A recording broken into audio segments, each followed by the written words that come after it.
My name's Joel Plotnek. For those who don't know who I am or haven't met me personally, I'm part of the congregation here, and I'm also on the board of Celebrate Messiah.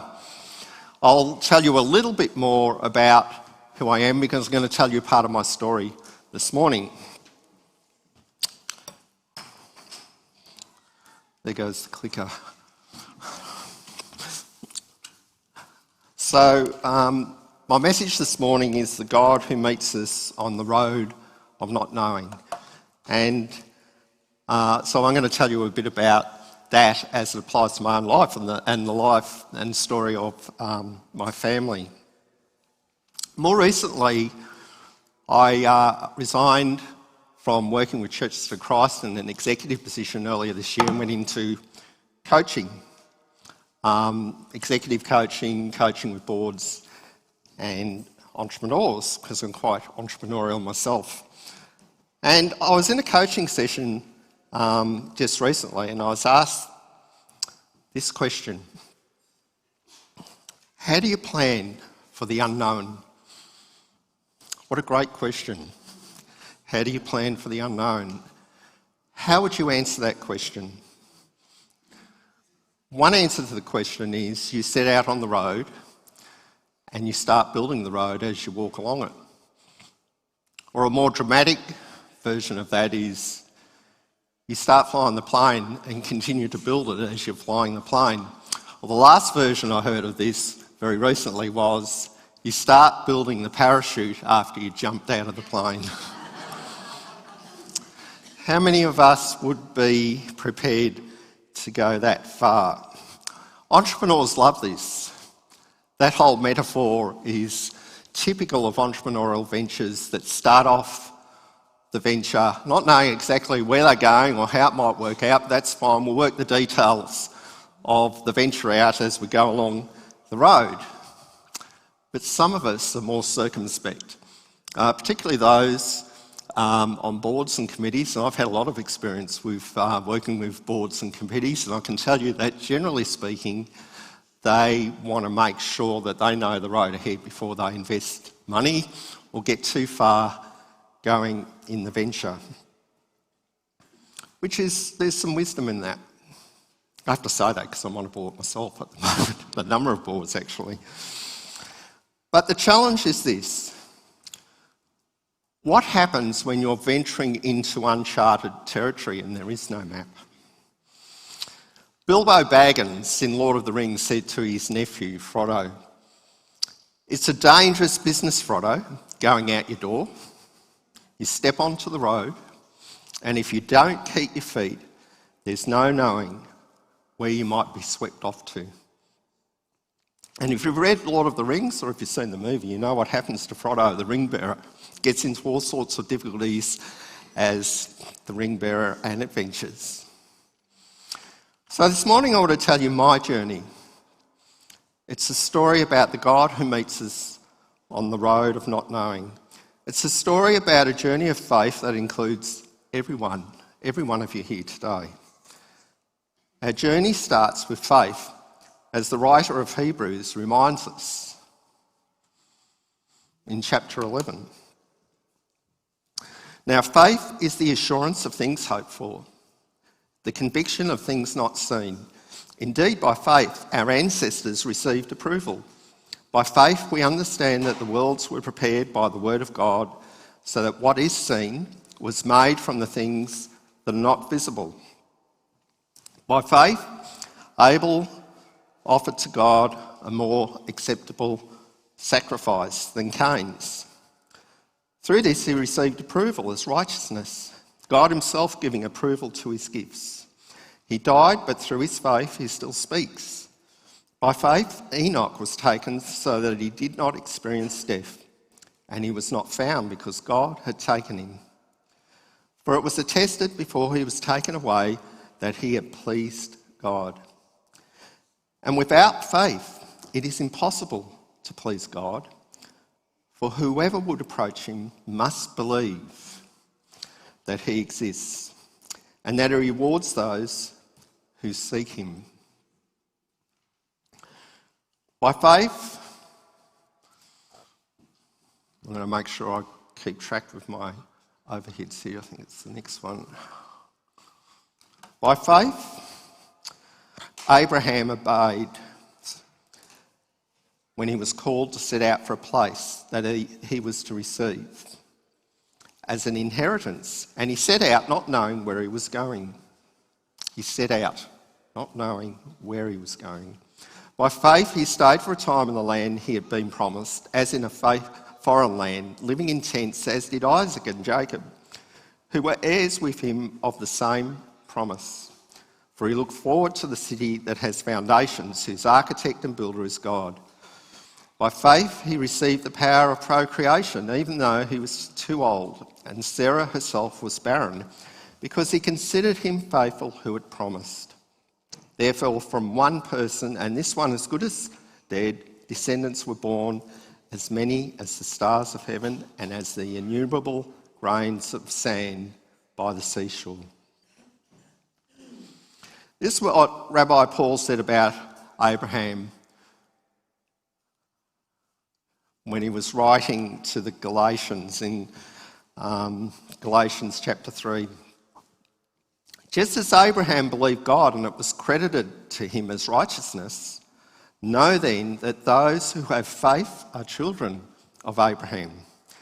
The scriptures, foreseeing that God would justify the Gentiles by faith, proclaim the good news to Abraham in advance, saying, all the nations shall be blessed through you. So then, the faithful are blessed along with Abraham, the faithful one. So we are all on this journey, you see, with Abraham, if indeed we are following God in faith, believing in his promise to Abraham. And we know that this blessing comes first to the Jew, as Rabbi Paul tells us in his letter to the Romans in the first chapter. For I am not ashamed of the gospel. It is the power of God for salvation to everyone who has faith, to the Jew first, and also to the Greek, that is, the Gentile. For in it, the righteousness of God is revealed through faith, for faith, as it is written, the one who is righteous will live by faith. So my journey that I'm going to tell you about, a little bit about this morning, is the same as yours, or it starts in the same place as yours. It starts with Abraham. But I've only got 30 minutes, so I'm not going to go that far back. I'll start with my grandparents. So my grandparents were Orthodox Jews.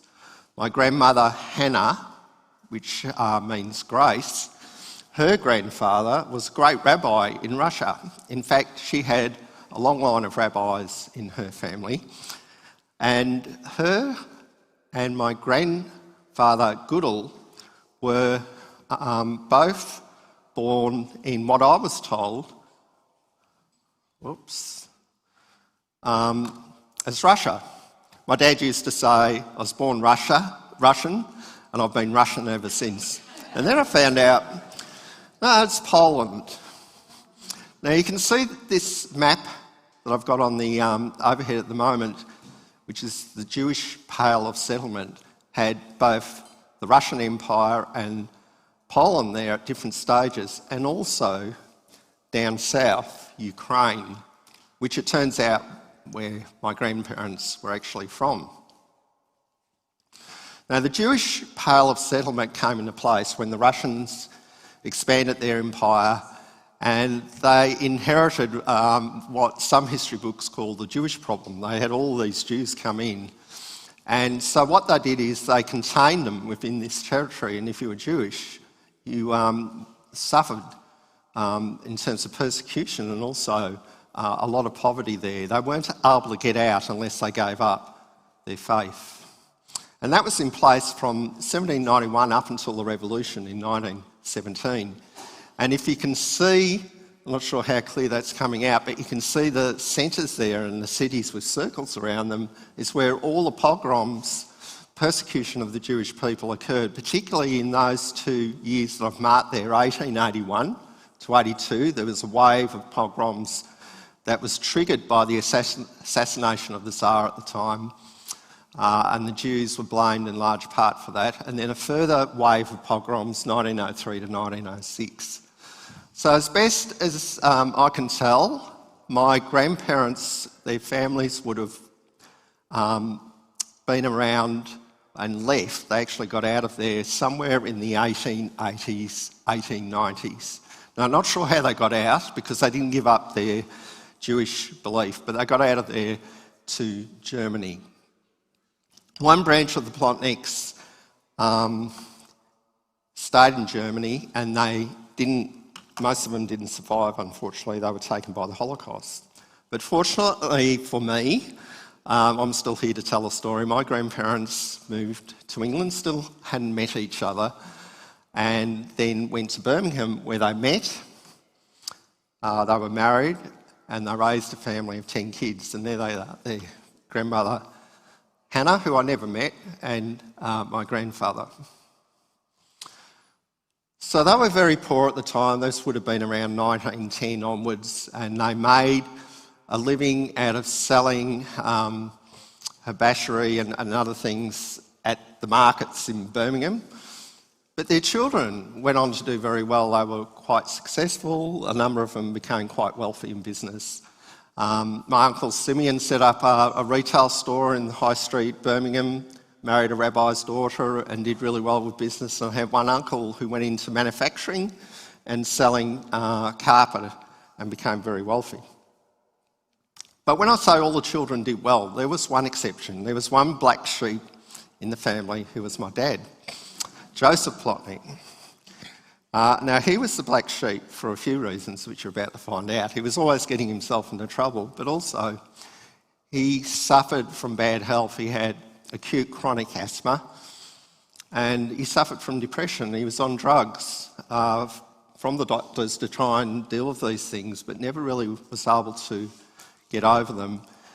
And when he got a bit older, the doctors advised his parents that he should go to a warmer climate. So in 1938, he was,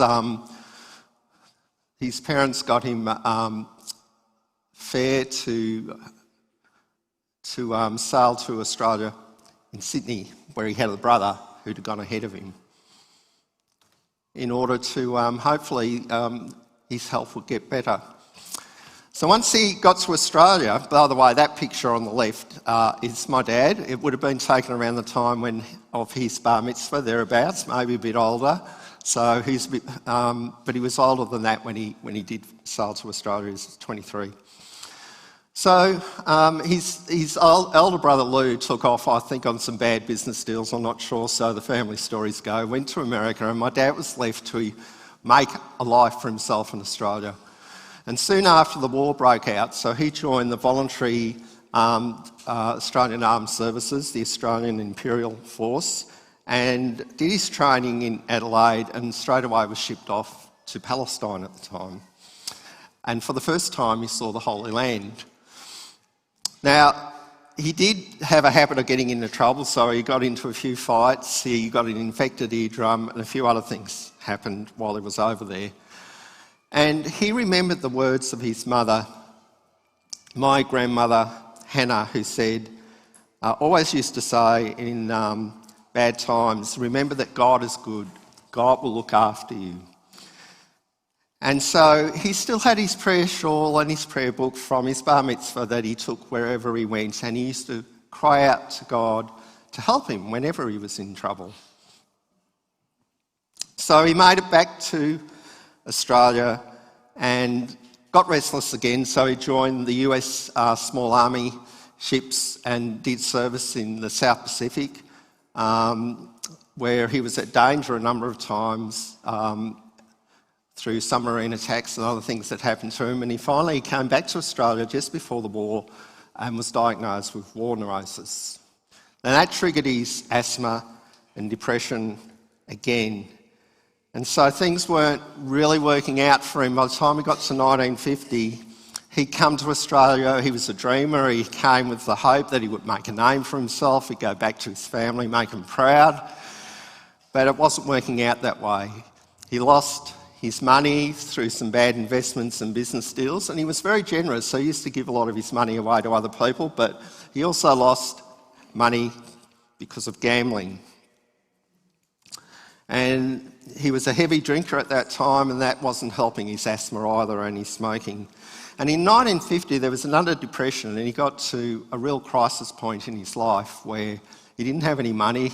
He's about to be thrown out of the room where he was lodging, and he had a severe asthma attack one night. And he writes about this night of crisis in his life. He describes it this way. He says, "One night, I had another dreadful attack, and I finally remember throwing my prayer book and shawl on the bed of my attic room. With arms raised to heaven and tears blinding my eyes so that I could not see, I begged God to have mercy on my soul and help me. I told God that I would do anything. I pleaded and sobbed till finally exhausted, I fell asleep and knew no more till morning. I had made many vows before, but this time I was determined to be really honest with God, and so God became the same to me." So the next morning, desperate for help, and he was quite proud, he didn't like asking for help, but this time he knew he needed help, he needed to get work, he needed shelter. So he went through the phone book in a telephone booth, and with one of the few pennies he had left, he made a call to what he thought was a Jewish charity. When he got there, he met two women who fed him sandwiches and tea, and then they started telling him the story about Yeshua, the Jewish Messiah, and who was the suffering servant of Isaiah 53. So my dad, being an Orthodox Jew, his first impulse was to get out of there and run as fast as possible, didn't want to have anything to do with it. But then something inside him held him back, and he remembered the prayer that he cried out to God for just that previous night, that he would do anything for God if he would help him. So he thought, maybe I should stay a bit longer and listen. And this became the start of a second journey for Joseph, a journey of coming to faith in Yeshua as the promised Messiah. 20 years later, Joseph wrote his life story with the title, "This Poor Man Cried," which you can see a copy of there. And I don't know how well you can see that, but on the page next to it is my dad's writing to me. I would have only been about 10 or so at the time. And you can see in Hebrew there the Jewish blessing. "Peace be unto you, shalom." And in fact, I think one of the texts there was one that was read out before, if I'm not wrong. Romans 10. I can't make it out from here, sorry, but anyway. So this story, this is his autobiography, tells the story of his life, and that's why I know some of these details, because I've got that book. Unfortunately, we only have one or two copies left. So he tells the story of coming to know Yeshua, and the title of the book, "This Poor Man Cried," comes from Psalm 34. And I'm going to read out just a small section of that psalm, starting from verse 5. This is the psalmist. "I sought Adonai, and he answered me and delivered me from all my fears. They who looked to him were radiant, and their faces will never be ashamed. This poor man cried, and Adonai heard him and saved him out of all his troubles. The angel of the Lord encamps around those that fear him and delivers him." So this became a passage of scripture in the Psalms that Dad really took to heart, because it was the story of his life. This poor man cried, and he saved him and delivered him. God answered his prayer for help in his night of despair. God also answered the prayers of the two women missionaries who had been praying that God would lay his hand on some Jewish man in Sydney, save his soul, and make him a real soul winner among his own people and the Gentiles also. When Joseph came to faith in his Messiah, his life changed. He was able to find work, I think driving a truck at that time, within a week of this happening.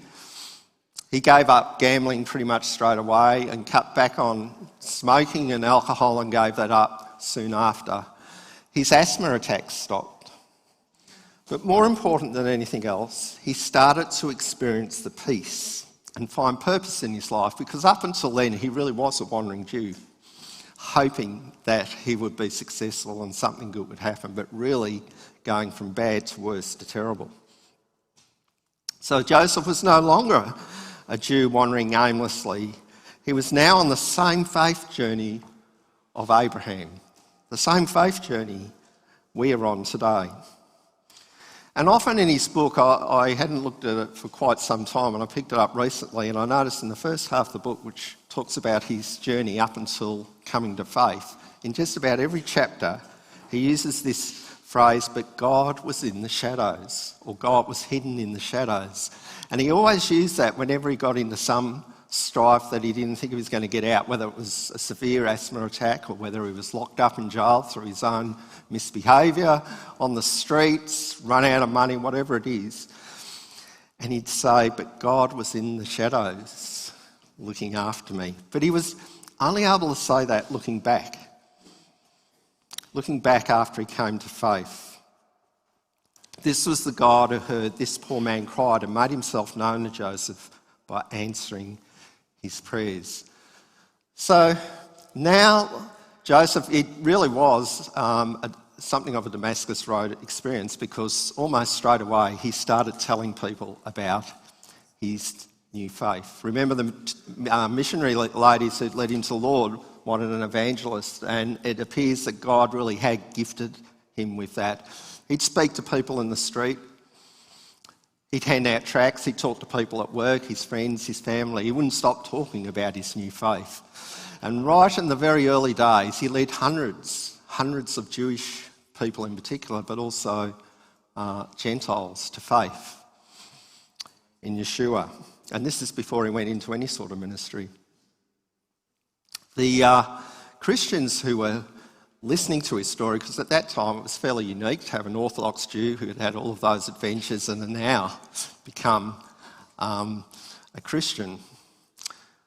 It was very, very unusual. And so they said, come along and tell your testimony. So he started speaking at churches, and from there went into lay ministry. And as that happened, more and more people came to faith under his ministry in the very early days. Only within a year or so after his change of life, he was preaching at a Baptist church in Sydney, and there was a young woman in the congregation. Her name was Nolene, and she was in Sydney because she'd come down from Ulmarra, which is north of New South Wales, up past Grafton, from a dairy farm that her family had, and she had a call. She believed God had called her into missionary work, so she came down to the Sydney Missionary and Bible College to do her 2 years of training, wanting to go to China. As it is, she turned out ministering to the Aboriginal people in New South Wales. But she met Joseph on that occasion, and they started courting. Now, it was a long courtship because pretty much soon after that, Joseph felt called to go back to England to minister to his own people back in Birmingham. So they continued their correspondence until Nolene was able to sail over in 1954, and they were married. Now you can see a picture of them there. It's my mum on the left, should be on the left obviously, and my dad. Young and in love, on their honeymoon in Wales. That's why I've got a map there of Wales, not far from Birmingham. They were married in a small Methodist church, and Dad invited the whole family, all of his family, to come along. And by some miracle, I don't know how, they came along, but many of them would not go in to the Methodist church. God forbid that they would go in there. And if Dad was the black sheep of the family before, he was certainly even more of a black sheep with a number of them. He did explain at length that he had not stopped being Jewish, but he had simply found his Messiah, Yeshua. And so from there, he went on with my mum, and they went into Messianic mission work in Birmingham. They started up from scratch. No one was doing that work there. I've just got a few clippings There's one there of a meeting in Leeds on the left, and later on, when Dad was preaching, did a lot of work in Brisbane and further north in Queensland. So this was the start of a real ministry of Messianic work, which led thousands and thousands of Jewish and Gentile people to the Lord. Dad wrote in his book about this time of ministry in England, he said, "God never allows us to see too far into the future, as he desires us to trust him moment by moment." I love that, moment by moment. That is why Jesus said in his Sermon on the Mount, "Take no thought for the morrow, sufficient unto the day is the evil thereof." Now I know, I've had quite a bit of experience working with Christian leadership in churches, in missions, on boards, all over the place. They would have had a tough ride with my dad, I know. That they wouldn't have been very happy about not knowing what's going on from week or 6 month, 12-month periods, let alone day to day.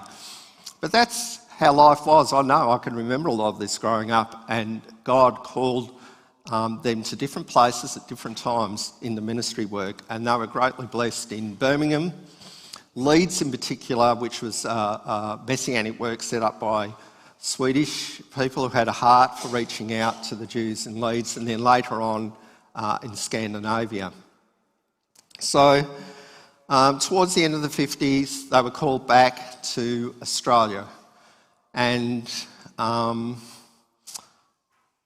they came back in 1960, which is when I turned up, but didn't stay there very long. They were only there for about 12 months, and they had a call to come to Melbourne for a Messianic missionary work that was already set up here in the early days. And Dad was asked to come along and stepped into the radio ministry at that stage with 3XY in the very early 60s. So he was now preaching every Sunday night to this broadcast audience of thousands upon thousands, because it reached not only across Melbourne and Victoria, but into New South Wales, into South Australia, Tasmania, and even into Queensland. So many Jewish people and Gentiles got to hear about Yeshua, their Messiah. Many Jews came to find faith in that time, and I remember there were just literally hundreds and hundreds, probably more, of letters, people that Dad would meet from the radio ministry who had either already made a decision of faith or he would lead them to. And so out of that, a real work was begun or grew in Melbourne and continued with meetings. Now there's a picture of Bible House in Flinders Lane, which was home to the British and Foreign Building Society. Now, if you go there now, it will be apartments. It doesn't exist as it was then. But in the basement of this building was a meeting room, and you probably could get about 150 in there. We quite often packed it out to more like 200 or more. And every Saturday night, that would be full. Quite a lot of Jewish people there over the years, but also Christians, because part of the ministry is very much like what goes on here today, is making other Christians and churches aware of the need to reach the Jewish people. And so that was going on at the same time all through the 60s and into the early 70s.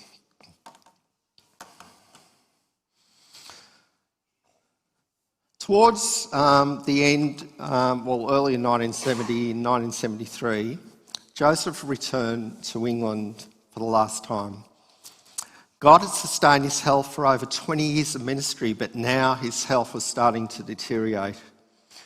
And he passed away at 62 years old on the 17th of May 1977. I was 16 at the time. He always said he would rather burn out than rust out. Not words of advice I'd give to people if I was coaching, but that was his motto, and he certainly did that. God used him in amazing ways. I don't have time here this morning to tell us some of the personal stories, but they were incredible. My mum, Noreen, passed away 40 years later to the day, 17th of May 2017, and we worked out to the hour. After Dad had gone, Mum wanted to publish a manuscript of his radio sermons, which Dad had always thought this would be a good idea to do, but he didn't do it in the end, and wanted to call it Prescription for Peace. So after Dad had gone, Mum really wanted to do this, so that's what we did. This is one of my earlier entrepreneurial endeavours, I guess. We actually did a big print run because of the economies of printing. So we were able to sell and give away many of these books, but because we printed so many, I've still got a few hundred or so left. And it just so happens that they are here this morning, freely available for a donation, and the donation will go to Zuluru House, Surf House.